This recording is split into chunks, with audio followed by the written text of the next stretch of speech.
Prepare to be shocked, folks. We are getting the Hinman documents, a major victory for not just Ripple, but for the XRP community and the broader cryptocurrency space, as we are up against a weaponized SEC, but we are getting the documents, and like Brad Garlinghouse said, prepare to be shocked. Now, you guys are already seeing the pump is underway for XRP, up to about 46 cents here. This is 9:30 on the West Coast, May 16th, late night session that I'm recording this one that's going to drop tomorrow morning. So we'll see where we wake up in the morning if this pump will last. But you can see off the good news, off just the news that we're going to get to see the emails. We haven't even seen them yet, and we're already pumping 8%, folks. What do you think is coming when we end up winning this case, and how shocked are we going to be? Now, here it is. Huge shout out to James Phelan, one of the lawyers that's been keeping us tapped in throughout this whole case, part of the XRP community here. Judge Torres denies the SEC's motion to seal the Hinman documents. Now, when you go back and you look at what Brad Garlinghouse had to say, he said, the SEC wants you to think that it cares about disclosure, transparency, and clarity. Don't believe them. When the truth eventually comes out, the shamefulness of their behavior here will shock you. So prepare to be shocked. Brad Garlinghouse's response here today: another win for transparency. Unredacted Hinman emails to be publicly available soon. Stay tuned as the lawyers work through the mechanics to make that happen. Folks, are you ready? You know, and you see XRP already started to pump, and we needed this so bad in the community. Everybody's in the comments crying, whining, complaining. The XRP's at 42 cents and the lawsuit's gone on for so long, and, you know, the SEC hurt my feelings, which I'll tell you what, my feelings haven't been hurt, but I have been ashamed of the way that my country is being ran right now. The SEC, just one example of our government completely out of control, but victories are here. This is the great news, and I'm so excited to be sharing this with you guys tonight. Now, Jeremy Hogan chimes in on this one. He says, did anyone else reading the SEC versus Ripple order on sealing today think that the language reads as though at least a large portion of the order on summary judgment has already been drafted? And so he shows right here a couple highlighted parts right here, and it says, and as to this is all of this was in regards to what gets sealed up. And so Ripple and Brad, they actually had wanted to seal up some stuff as well. And as to Garlinghouse's compensation, although Garlinghouse is a party to this action, the court finds that both Ripple's, quote, business secrecy interest and Garlinghouse's personal privacy interest justify narrowly tailored redactions to his compensation information, which is minimally relevant to the court's decision on the summary judgment motions. And so that's why Jeremy Hogan is saying that it sounds like this is already written and already done. Now, Fred Rispoli comes in with the hot take. He says the summary judgment ruling is obviously written, maybe completely finished, maybe some final touches left. Been saying any day now for a while, but it's really any day now. Also, nothing amazingly unexpected in this ruling except for Hinman email's decision. Although this is good and bad news, in my opinion, a complete Ripple win would have given Judge Torres an out to not order production. Same goes for the SEC. Doesn't automatically mean neither can win outright, but as I have predicted, still think these are both low probabilities. Could compel SEC to settle, yes, but I think the cat's out of the bag on these docs, and eventually some enforcement case would have gotten them publicly disclosed, if not here in Ripple. But the tone of this ruling is pro-Ripple, so let's hope that carries into the summary judgment ruling. So how about that? We get a pro-Ripple ruling here on the sealing of the documents, and you know there's going to be some stuff that comes out in regards to Brad and Ripple, and that is what Wrath Economan comments on here. He says, as for Ripple, the judge was lenient sealing third-party names and info, sadly including ODL info. So I guess we're not going to get to see some of the ODL info. That would have been nice to see. But she denied the sealing of compensation for listing XRP. XRP sales amounts target at investor via programmatic and institutional sales. Mentions of GSR, Bitstamp Coil, XRP Ledger Foundation, and platform trading XRP.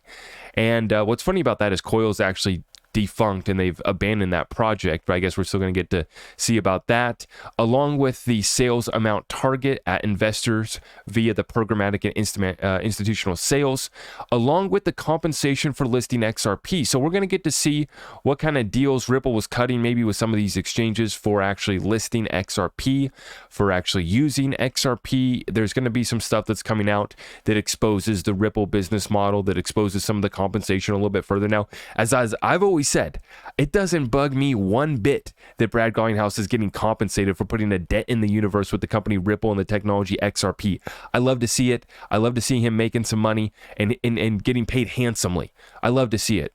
He deserves it. And the XRP community deserves everything that's coming our way, folks. This is absolutely massive. Now, John Deaton covered it. He went into a little Twitter space tonight with XRPP, hosted that one. And John Deaton said, could there be bad news in this ruling? And he shows this right here. Let's take a look. This is right out of the ceiling here today. Further, this financial data, which is related to Ripple's XRP sales and payment to third parties to list XRP, directly pertains to the Howey analysis, a central issue in the party's summary judgment motions. So do we have a part that pertains to the Howey analysis? We do. Okay, and we're going to have to look into this. And basically, the summary, the bad news, potential bad news, is what we've kind of been covering this whole time, and that all that they're going to be able to really get Ripple on is some of those early sales.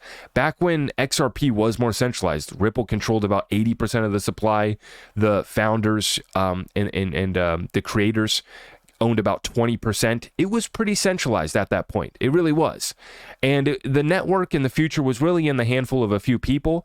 And so some of those early sales, we don't even know, the structure of those investment contracts. Were they options?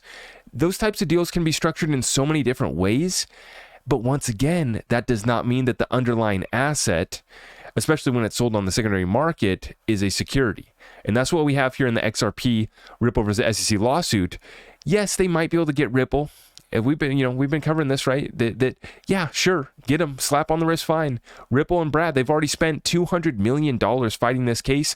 They could afford to settle for another $100 million, another $200 million. I mean, Brad's talked about how Ripple's sitting on over $1 billion cash. But, are they going to want to take this battle the distance, or is now the opportunity for them to settle up and say, hey, you don't want these Hinman documents to see the light of the day in this case, well, you can settle up with us now.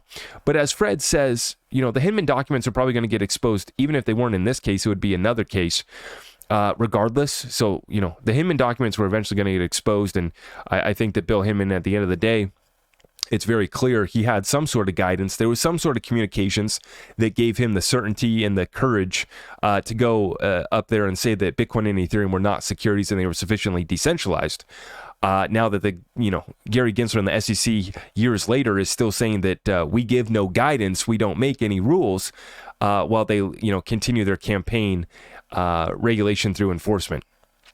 Now, this is absolutely major, though, guys. We're going to see this here soon, according to Brad Garlinghouse, right? He said, we are working with the lawyers on the way to, actually facilitate getting these documents public.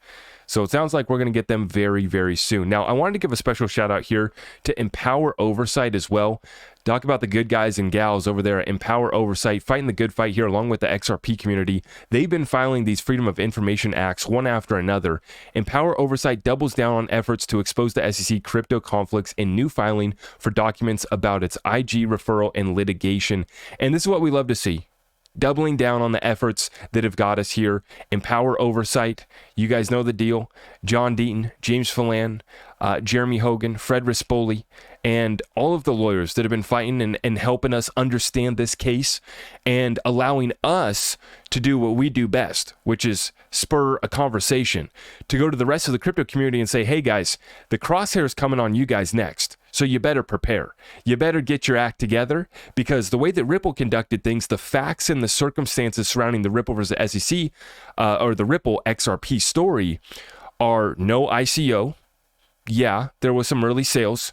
Could some of them been investment contracts that were unregistered securities offerings? Absolutely. And you get a little slap on the wrist fine and you continue about your business, and you're going to be the first one through the door with regulatory clarity. That's what's coming for Ripple XRP. Now, for the rest of the space, they did ICOs. They didn't have utility. They weren't decentralized. And you name it, they meet the prongs of the Howey test in many ways. Do they have a fair notice defense? I would argue yes, they do. Even if some of them, as long as they weren't outright Ponzi schemes and outright rug pulls, right? If they were a legitimate project trying to do the right thing, trying to build out this technology, they should be allowed that safe harbor passage and be allowed to be brought in. But a major victory here today. This is what we've been fighting for. So a huge shout out to all these lawyers, the XRP community, the staff of killer lawyers that Ripple has. 2 former SEC officials on their staff representing them in this lawsuit against the former, the former boss of these guys, Mary Jo White and Andrew Saraceni, used to work director of enforcement at the SEC. Former chair, Mary Jo White. Now, we've been waiting, I know, over 2 years into this lawsuit, a long time coming. But like Fred said, at any moment now, we could be getting this next ruling. And look at what XRP did. Now, I went and checked. XLM isn't pumping. It's up a little bit. It's up like slightly, 1% or something, right? It did move. Everything else is sideways or down. XRP up 8%. Now, I know. I'm recording this tonight. I'm going to drop it tomorrow morning first thing. By the time we wake up tomorrow, the pump could be over. We're used to that in the XRP community.